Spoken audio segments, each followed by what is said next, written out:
Hello, salut à tous, j'espère que vous allez bien. Moi, je vais super bien. Ça fait un moment et je sais que vous m'avez cherché, mais j'arrive, je suis en train de préparer un ensemble de surprises pour vous et donc on sera bientôt ensemble. Dans cette vidéo, je te raconte l'histoire d'une de mes clientes qui a perdu toutes ses économies dans un business de glace italienne. Comment cela est arrivé? C'est la raison pour laquelle je fais cette vidéo et je t'explique ça tout au long de cette vidéo. Si le sujet t'intéresse, déjà, abonne-toi dès maintenant et je t'encourage à rester jusqu'à la fin de la vidéo. Mais avant de continuer, j'aimerais remercier toutes ces personnes-là qui se sont abonnées à la chaîne et ces personnes qui jour après jour continuent à s'abonner à la chaîne. Malgré mon absence, vraiment, croyez-moi, je consulte presque tous les jours les statistiques et je remarque de très grands progrès. On a fait du chemin ensemble. C'est d'ailleurs ce qui est en train de m'encourager à réserver un ensemble de surprises pour vous, dont je vous en parlerai très prochainement. Alors, sans plus tarder, on revient sur le sujet de la vidéo. Donc, j'ai une de mes clientes qui est située en France, qui m'a contacté en début d'année en disant qu'elle voulait vraiment s'investir dans le business de glace italienne parce qu'elle était passionnée par ce business et elle voyait en ça une possibilité de pouvoir générer de l'argent au pays, elle étant en France. Donc, je lui ai dit OK. Et avec les vidéos que je faisais, du moins, elle était très intéressée. Donc, c'est comme ça qu'elle s'est engagée à s'investir dans ce business-là. Et donc, elle m'a sollicité pour que je l'accompagne dans la mise sur pied d'un premier business dans la ville de l'Ouest. Cette dame m'a particulièrement marqué. Vous savez, avec le monde aujourd'hui, c'est compliqué de trouver des personnes qui ne vous ont pas vu physiquement, qui n'ont pas causé avec vous, mais qui vous font des virements de plus d'1 million. Et donc, il y en a plusieurs. Donc, j'ai d'autres dames comme ça, donc elles vont certainement se reconnaître.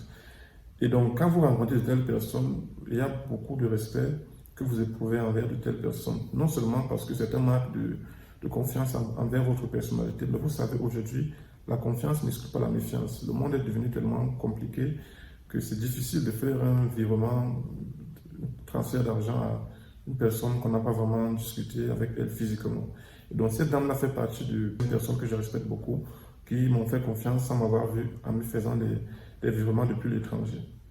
Et donc, je l'ai donc accompagné dans la mise sur pied d'un premier business sur la ville de l'Ouest. Donc, c'était, je crois, à Bafoussam. J'ai même fait une petite vidéo où j'étais en train d'installer une machine dans la ville de Bafoussam. Et donc, ce premier business a commencé à décoller. Mais le souci qu'on a rencontré, parce qu'on observait ça ensemble, c'est que l'emplacement n'était pas très adéquat. Parce qu'à partir de 17 heures, la boutique devait fermer. Et bref, c'est comme ça en fait. Ça aurait pu donner peut-être dans un autre emplacement, mais si cet emplacement-là n'a pas vraiment marché. Et donc, moi, je lui ai dit, elle peut attendre peut-être 1 an et voir le résultat, parce qu'avec un des revenus, je crois qu'elle pouvait faire en moyenne 30 000 le mois.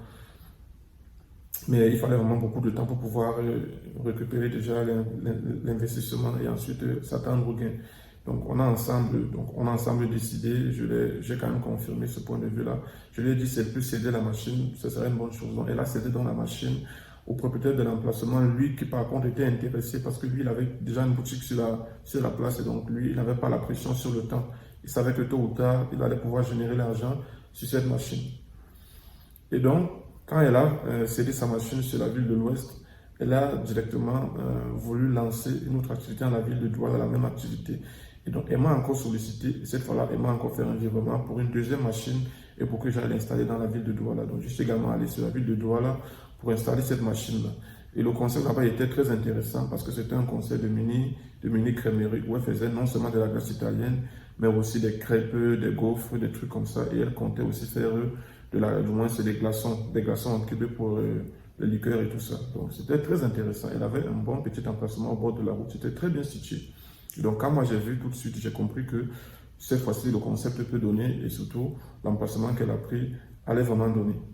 Et donc moi je suis rentré, quelques mois après on échangeait. Elle me disait qu'effectivement c'est en train de démarrer. Elle avait déjà fait un site internet que j'ai beaucoup apprécié.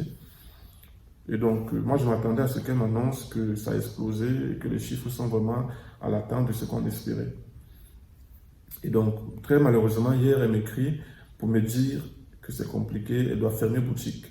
Et la mairie est venue pour pouvoir annoncer à ceux qui travaillent là-bas que la boutique va être fermée parce que la boutique est située au bord de la route. Donc, je ne sais pas comment est-ce que cette boutique a été construite. On a laissé qu'elle soit construite, on a laissé qu'elle soit exploitée pendant des années. Et la même mairie revient après pour dire que non, ces boutiques-là, parce que c'est toute une ligne de boutiques, ces boutiques-là doivent être détruites.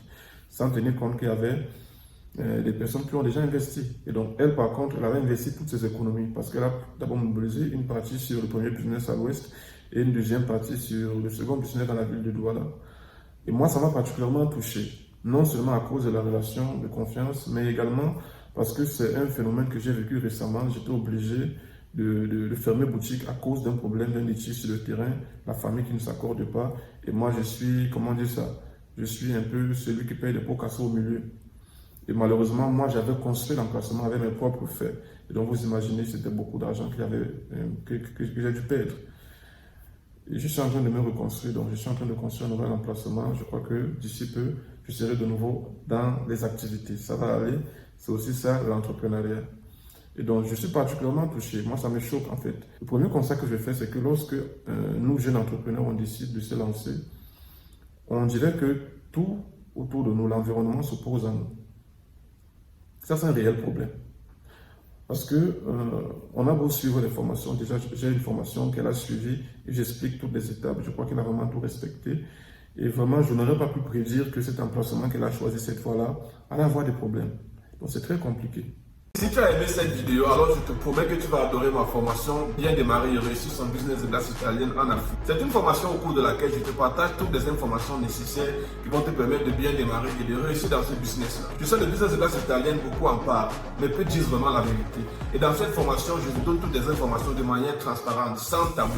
Je te dis tout ce que tu dois savoir. Ça fait 3 ans que je suis dans ce domaine et j'ai pris le soin de m'asseoir, de partager les informations, de penser à un outil qui pourra me remplacer auprès de toi, de manière à ce que tu aies toutes les informations en temps réel, afin que tu puisses te décider si ça vaut la peine de te lancer dans ce business et quand tu voudras te lancer, comment est-ce que tu dois procéder. J'ai franchement galéré pendant 3 années à trouver ces informations-là et je refuse que tu fasses également de même. Alors cette formation est le condensé de toute mon expérience depuis 3 ans dans le business de glace italienne en Afrique. Si cette formation t'intéresse, écris-moi simplement en cliquant sur le lien que j'ai laissé dans la description ou bien en commentaire, ou bien tu vas simplement sur le site et tu regardes la formation. Il y a tous les détails dessus et quand tu m'écriras, je te partagerai toutes les informations dont tu auras besoin de savoir avant de t'engager dans cette formation-là. La garantie est satisfaite ou bien remboursée. Si, après avoir écouté cette formation, tu juges qu'elle n'est pas utile ou bien qu'elle ne t'a apporté rien, je te rembourse simplement ton argent. Alors, sans plus tarder, on se retrouve juste en cliquant sur le lien. Ciao! Et donc, j'ai mené une petite réflexion hier, toute la soirée, et je me suis dit, cette expérience-là peut être également une leçon pour quelqu'un d'autre. Parce qu'une autre personne va entendre une telle histoire pour dire, ok, comme c'est comme ça, pour m'embêter, moi je n'entreprends pas. Mais j'ai un ensemble de conclusions que j'aimerais d'ailleurs te partager tout de suite. C'est que quand tu décides d'être entrepreneur, tu dois préparer ton mindset. L'entrepreneur d'abord, l'entrepreneuriat en fait, c'est d'abord un état d'esprit. L'entrepreneuriat n'est pas forcément le fait de prendre de l'argent et de mettre à tel business ou bien de mettre à tel autre business. Parce que tu peux être un investisseur, mais sans être un entrepreneur. Si tu veux être un entrepreneur, tu as d'abord intérêt à travailler ton état d'esprit. Parce que tu vas comprendre, moi je l'ai compris, du moins j'ai été forcé de le comprendre étant sur le terrain, que quelquefois l'échec est la meilleure façon d'apprendre. Et l'expérience que moi j'ai aujourd'hui, ayant déjà échoué, je considère ça comme échec parce que même si l'emplacement donné, mais j'ai été forcé à fermer. Je n'ai pas pu prédire que ça allait arriver.